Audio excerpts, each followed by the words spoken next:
大半年分担华人菜市来着。哎哟，家用电器，外生外干，那哈饼单子2楼来着家。想啥去年一个地方为毛海水了哇？每日广场热气昔日，连得 WC 铁将军部门，我印象当中生命力最强的阿雪粉丝汤，品牌升级，营业额比顾客多，升来升去还是开关店。再来看看古田街、珍珠龙、碧凤坊、太监龙，别讲三辰光的印子在，10年来店也寻不出几万。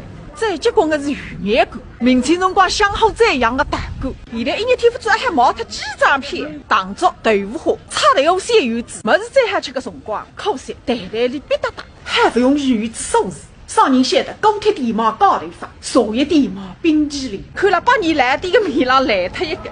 侬好，侬好，侬好，侬出名了哦，是吧？哦，没好。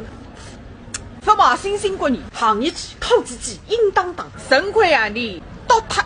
再来看看黄天牛，摘包菜品，烧腊角落头，菜猪掌，蛋黄花生，一个煎麦起，十万三，门面蛮大，地胖的肉吃更加大。曾经的古镇新毛雪花酥，从杭州带苏州，从西湖边浪带太湖边浪，埃个两句山遍地开花，看来利润不是100个干。位于安排店，不管有人没人，送再开单要。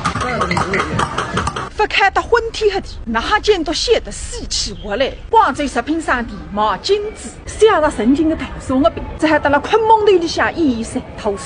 人民商场，三辰光的天堂，年夜书记的张望，50年来的模式，真的不晓得你为啥唱菊花辰光，宫前米线馆，中手旁堂是一般超过20年的店子，没喊进去来脱油啊，不是我的菜。哎哟，一旦是一个超过20年的地方子，代表讲，接着大群服务中心开1日天，再过200年，你还只有当休息室的命。